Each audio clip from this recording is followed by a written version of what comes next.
Hello, my name is Emma and I work here in Portlaoise Library and I'm also part of the Europe Direct Information Centre team. Last week we held our annual soapbox competition in a slightly different format to previous years, virtually. We asked entrants to submit videos of themselves speaking for or against the motion, everybody wants to go back to the pre-COVID way of life. Our three judges then viewed all of our submissions and picked our winner, who will go forward to the national final and who will also receive an iPad mini. In addition to our winner, we also have a runner-up and 5 highly commended entrants who will each receive a gift voucher. I will let our judges introduce themselves now. My name is Tony Mann and I'm a former teacher, and I've always been interested in public speaking and debating. But as a teacher in school, I thought it was really wonderful for pupils because, first of all, it gave them an opportunity to think first and to express their views clearly and persuasively. And it gave them great confidence. I'm very happy to be involved as an adjudicator for the last few years, and I am absolutely amazed at the standard of pupils this year and in previous years. And these competitions would not happen were it not for the dedication of people in Laois Library, and I want to compliment you all. You've done a brilliant job over the years. And finally, I couldn't but say how much I appreciate the work that is done by my former colleagues in schools around the country. Hi there, my name is Jennifer Fitzpatrick and I'm the current president of Portlaoise Toastmasters, an organisation that encourages people to develop their communication and leadership skills. I've been a member for a couple of years and delighted to be an adjudicator in this year's soapbox competition. It's my first time and thrilled to see the high standard in the competition from the local secondary schools, and well done to everybody who's taken part. Hello, my name is Mary White. I have an interest in helping people to develop their public speaking skills, and as a result of that I've been involved with schools in judging debating competitions. It's an activity I have always enjoyed, and I see year on year people standing up and giving their views and opinions, and I have to commend all of them because it's so easy not to put yourself forward. I'm always delighted to see young people putting themselves forward, and it will stand to them in years to come, and they get personal satisfaction too from it. So I was pleased to judge this competition in the library here in Portlaoise today, and again I would commend all the participants for putting themselves on video and putting themselves forward and for us to judge them. So well done to all of you for taking part, first of all. And as is often the case, not everybody can win, but I think I must commend you again on taking part. On behalf of everyone here at EDIC Portlaoise, I'd like to thank our 3 judges, Jennifer, Mary and Tony, for their time. And I'd also like to thank everybody who entered our competition this year. First off, I'm going to announce the winners of our 5 highly commended prizes. First up, we have our 2 youngest entrants this year, who really impressed the judges. There is Francesca Baldescu and Michael Kasumu. I will play their videos now. Hi, my name is Francesca, and the topic I'll be talking about today is why everyone wants to go back to the pre-COVID way of life. I would like to start off by saying, even though the COVID situation has increased our knowledge, it has also resulted in many deaths and many people getting sick. This virus has changed the way everyone lives, and it has changed people's daily routines. For example, schools were closed for a certain amount of time, and workers had to adjust their life to fit in with the COVID rules. Still on the topic of routines, changing it has been made a norm to wear masks everywhere you go and to sanitize your hands after touching everything, with the possibility of it having COVID germs. It would be more convenient to go back to the pre-COVID way of life because students wouldn't have missed out on much schoolwork or information that would be vital for the upcoming exams, like the Junior Cert and the Leaving Cert.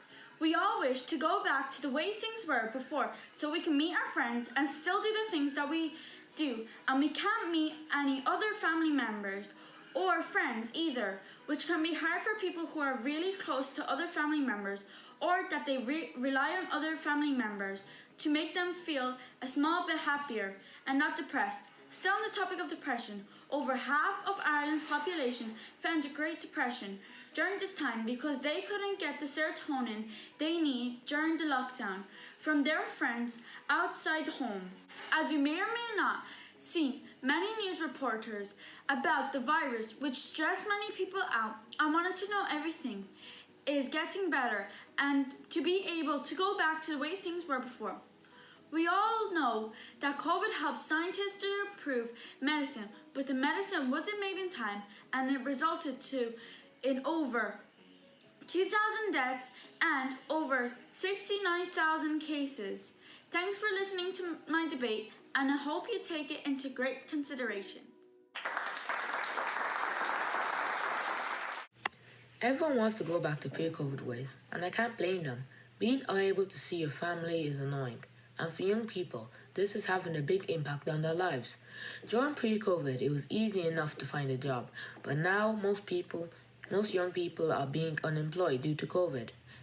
As the numbers of infected keep on rising, governments will be forced to move schools in line, which will make it harder for students to contact their teachers because the teachers will have too many things to do. The impact on the environment during post-COVID was also bad. People are forced to avoid public transport, so a lot more cars were in use, which is higher in carbon emissions. And everyone seemed to have removed their minds from climate change. Some companies are taking advantage of a post-COVID, hiring their prices so they can make more profit. However, post-COVID may have some good impacts on other people. The people who work in offices, they get to see their family more, and many people are scared of the numbers of infected rising, so many of them want to stay in. Past COVID, if the vaccine is made unsuccessful, we will all go back to pre-COVID, and the government should do what they're doing, but they should try to lower some of the restrictions. Next up, we have our other three highly commended entrants. We have Shauna Traynor, Charlotte Hogan, and Rachel Foley. We're going to play their videos now. Good evening all. My name is Shauna Traynor, and today I will be opposing the motion everybody wants to go back to the pre-COVID way of life. I'll be speaking about the benefits and the lessons we have learned from this experience. Firstly, as we all probably know, these past few months have been strange and unpredictable. Things have had to change so much so fast, and lives have been turned upside down. We've had to spend a few months doing remote learning and working from our homes, which for many people was a struggle. Parents were having to juggle work, school, and often young kids at home bored. However, if we look back to around 8 months ago, and someone told us that we were going to be working from home, we probably would have thought they were crazy. But just take a look at what we've done together as a society. People have spent time with family, at home, and many people have learned new skills or life lessons. In my opinion, this pandemic has taught us new life lessons and how we should never take things for granted. Things we love can be taken away from us in an instant. And as Cesar Pavese once said, we don't remember days, we remember moments. I think it's easy to say we would rather go back to what we consider normality. However, in my opinion, I wouldn't change what has happened. This pandemic, although it kept us apart, it brought us closer together than ever before. People have learned to be more grateful for things we could have easily taken for granted, like the frontline workers whose jobs simply couldn't be put on hold because we rely on what these people do for us. We have learned so much from this experience, and the memories we have made will last a lifetime. This is why I believe we shouldn't agree with this motion. Thank you very much for listening. Good evening, ladies and gentlemen. My name is Charlotte Hogan and I'm representing Haywood Community School. Today I am proposing the motion that everyone wants to go back to the pre-COVID way of life.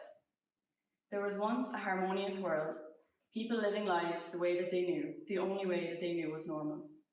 7.8 billion people, one virus. That's all it took for the world to tumult into complete disarray. Disquieted whispers of a virus spread across the world, all started in a city called Wuhan, December 18, 2019, spread within days. Before long, the world was uttering the word coronavirus, and little did we know the words would be just as contagious as the virus itself. Many of us has lost someone we love to the virus. My father was left to die alone. No one deserves an end like that. We were abandoned, said a doctor from near Italy. There's so much negativity and oppression which has spiked in the last 11 months. Mental health has been driven to a new and lonely low. Pope Francis says, thick darkness has gathered over our cities. It has taken over our lives. It is filling everything with a deafening silence. We find ourselves afraid and lost. Our way of life has changed, lifestyle, healthcare, and the economy. Right now, the coronavirus is the mother and father of all shocks in economics. The economy will never recover from this legacy. The questions we ask ourselves is, where can we go? And who can we touch? And what can we do? Since isolation, drug use, alcohol, and insomnia have risen increasingly. I'd be lying if I said my life has not changed since the coronavirus. There was a time in the summer when I didn't want to get up in the mornings. And I can think we all relate to that feeling that we'd still be in bed if we didn't have work. I worked long shifts and I slept through the evenings till the mornings. I felt like I didn't have a motive or stamina to do anything productive. It was a bleak blip in time. The coronavirus has taken something important from each of us present today. We are used to the confines that we are trapped in. With lockdown levels, we start to get used to this box that we are in, like a caged bird. The bubble we are in is a contrasting, unconnected world. Are we really living? As I watched the TV broadcasting, the coronavirus vaccine breakthrough was announced. The tunnels begin to look a little brighter, and we just want to wake up.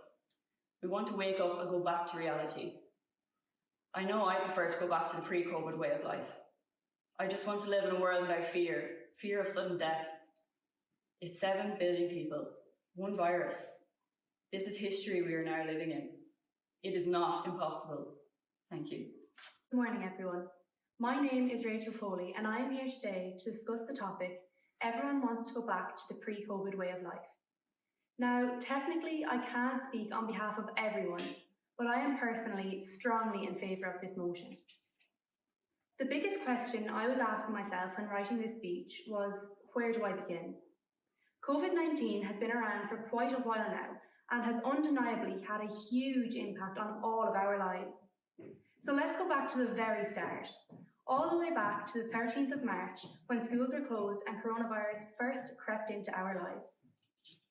Now, I don't know about you, but for me, the beginning of this pandemic feels like it was years ago, when in reality, it was only 8 months ago.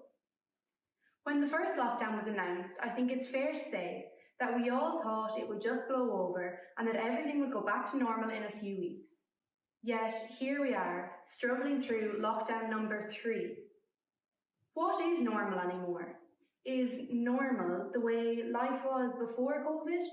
Or is it the wearing masks everywhere and washing our hands so much that our skin is going to fall off reality that we are living in today? Do you even remember what life was like pre-COVID?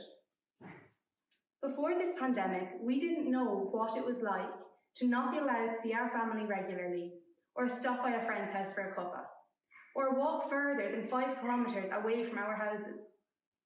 All of these restrictions that we have been saddled with have really changed our lives, and not for the better. They have truly changed my overall outlook on life. Nobody should have to know what it's like to only be able to see their grandparents through a window, to be so close to them, yet not able to feel their warm, comforting embrace. Children this year were sitting at home on Halloween night, instead of being out trick-or-treating with their friends. And I'm sure, at the moment, we're all worrying about the annual Christmas dinner. Will we be able to spend this special day with our families? Before COVID came along, we knew nothing of these worries. We would never have thought that all these simple luxuries of life could be taken away from us, but now they have. All of these little things that we are missing out on really highlight the importance of life and how some, or maybe even most of us, we're taking them for granted. Even today, instead of experiencing the exciting buzz of speaking to a panel of judges in person, I am here standing in front of a camera, and it's just not the same. If COVID has taught us anything, I think it's that we should appreciate all the little things in life that we are so dearly missing right now. As Amy Dumas once said, life is a learning experience. All you can do is learn from your mistakes, but you can't go back in time. So even though we can't erase COVID from our lives and return to life pre-COVID, if I could, I would. Thank you. And now I'm going to hand you over to Laois County Librarian Bernie Foran, and Bernie is going to announce our winner and our runner-up. Hi everybody. On behalf of Laois County Library Service, I want to thank everybody who took part in our European Direct Soapbox competition this year. This year we hosted a fully online competition, thanks especially to our judges who took part in the judging, and to the huge amount of interest we got from all the local schools and students. All of the speeches that were sent in are of really high quality, so motivating and so great to hear from students and young people at this time. I'm delighted now to announce the first runner-up of the European Soapbox 2020 competition is Ava Condren from Haywood Community School in Laois. And that it also gives me great pleasure to announce the outright winner of the 2020 European Direct Soapbox competition as Ciara Brennan, also from Haywood Community School. Well done to Ciara and Ava, and you're going to do the county proud, Ciara, when you represent us in the national final. So again, thanks to everybody involved, the staff of Portlaoise Library, the European Commission, and all of our judges. So thanks again, and best wishes for 2020. Good morning, chairperson, adjudicators, and fellow students. My name is Ava Condren, and I'm representing Haywood Community School. Today, I'm for the motion. Everyone wants to go back to the pre-COVID way of life. Let me start by asking, do you like wearing masks? Do you like social distancing? Do you like not seeing your friends and family as often as you did? I am sure the majority of you do not. Irish schools closed on March 12th as the nation realised how serious this virus actually was. It is presumed that it will be 2022 by the time life resumes to normal by Dr. Anthony Fauci, Director of the National Institute of Allergy and Infectious Disease, which he said on a webinar with the University of Melbourne.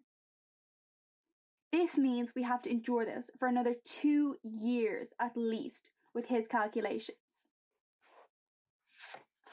As we know, isolation has been a big part of COVID-19 and has had a huge impact on the older generation as well as the younger generations. I know from personal experience, I used to go down to my granny's and paint her nails and play cards. I feel like this really lifted her spirits as she was already sick. Obviously, with COVID-19, I can't do this anymore. It was a disappointment for both of us. A huge impact on every generation hasn't just been loneliness, but an increase in mental health issues.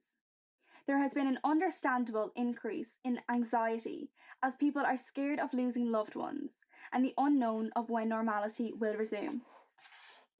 On a global scale, we need to get back to our old ways of helping people.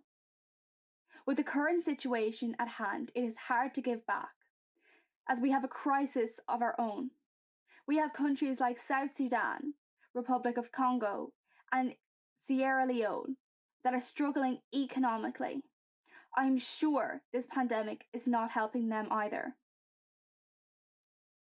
With countries trying to provide for themselves, these countries are getting less and less aid. If we return to our old ways, we must return to helping people once again. We learned during this pandemic that the earth can heal itself. Over lockdown, the pollution has decreased significantly, as no one was doing anything. But as we know, the virus is spread through contact. Now everything must be sanitized, which increases the use of sanitary wipes, which take over 100 years to decompose, and tissue, which takes from 1 to 3 years to decompose. This virus could not only prove deadly for the human race, but for our earth too. I can say for certain that we must do everything we can to go back to the pre-COVID way of life. to remove feelings of anxiety, loneliness, and to fix our global problems. Thank you. Hello, my name is Kira, and I'm here today to speak in agreement with the motion everyone wants to go back to the pre-COVID way of life. I'm sure you'd agree there is a general feeling of fed-upness surrounding the virus now, and the novelty of time out has well and truly worn off. COVID-19 has infiltrated every aspect of our lives and has changed the way we behave immeasurably. If we were to think back to almost a year ago, when news slowly broke of this mysterious new virus, who could have predicted that it would bring the world to a standstill to the extent that it has? COVID-19 has taken away everything we were accustomed to. As humans, we're not designed to be so distant. We're social animals and we need that human interaction to thrive. Before the virus, our lives were busy and our days were well mapped out. COVID-19 pressed the pause button on all of this. It cancelled concerts, birthdays and graduations, forcing them to be celebrated online, if at all. Suddenly, there was nothing to look forward to. We exhausted every hobby, read every book on our shelves, and baked too many loaves of banana bread to mention. But we cannot afford to over-romanticise our time in lockdown. We need to acknowledge the suffering it caused for so many. According to a survey by St Patrick's Mental Health Services, over 1/4 of Irish people reported that they or a family member experienced mental health difficulties for the first time during the COVID-19 pandemic. This is a scary figure, yet hardly surprising when we consider how isolating lockdown really was. As a result of the restrictions, the most vulnerable people in our society were completely cut off. Those being the elderly, those living alone, and those in abusive or impoverished households. It was imperative, after the national lockdown in March, that we got back to some form of normality, so that these much-needed services could resume. That was the first time around. Now, after having a brief taste of freedom, we once again find ourselves back in lockdown. There is something different in the air this time, however. The feeling of we're all in this together seems to have dwindled, and now we're just frustrated and missing pre-COVID life. We are longing for the days where we could visit each other, sit in a restaurant or buy non-essential items. We are sick and tired of masks, sanitising our hands and the awkward elbow bump greeting. We need to go back to the pre-COVID days where we could just speak to each other face to face. But with the thoughts of a COVID Christmas hanging over our heads, there is no room for complacency. We need to learn from our mistakes and be more diligent in our behaviour to ensure we are not heading for another lockdown and make our dreams of a post-COVID life a reality. Ladies and gentlemen, it's obvious. Everyone wants to go back to the pre-COVID way of life. And who could blame us? We're desperate to get back to the way life was before. Will it ever be the same? Perhaps not, but we can certainly try. We need to get back to a time where COVID-19 didn't dominate our lives and prevent us from doing even the simplest of things that make life worth living. So much so that I believe we don't just want to get back to the pre-COVID way of life, we need to. Thank you. And now we have a video message from MEP Grace O'Sullivan. Hi, I want to wish all the participants well in this year's Soapbox competition. This annual competition, which is organised by the European Direct Information Centres and by local government agencies, is an important opportunity for people to engage with the work of the European Union and also to look at what is happening on a local level on the ground around you in Ireland, and then to connect that with the international level and work on the strong solidarity and unity that is the European Union. So this year's theme, everyone wants to go back to the pre-COVID way of life, is one that will resonate obviously with everyone. I look forward to hearing from the entrants of this year's competition. It has been and is a very challenging and difficult time for everyone, so that's why the competition has moved online this year. So once again, I want to wish you all the very best in the early regional stages of the competition. And for those of you who managed to reach the final stages, I hope that you will feel that great sense of achievement at having got there. I'm a member of the European Parliament. I'm Green Party MEP, and I work on the committees of the Environment, so environment, public health and food safety. And I'm also on the Fisheries Committee in the European Parliament, where I'm the Green Coordinator. So I would like to wish you all the very best of luck and to thank the EDICs and the public libraries, who I know have put huge work already into organising this event. So the best of luck, and let's look forward to seeing how it proceeds. Thank you.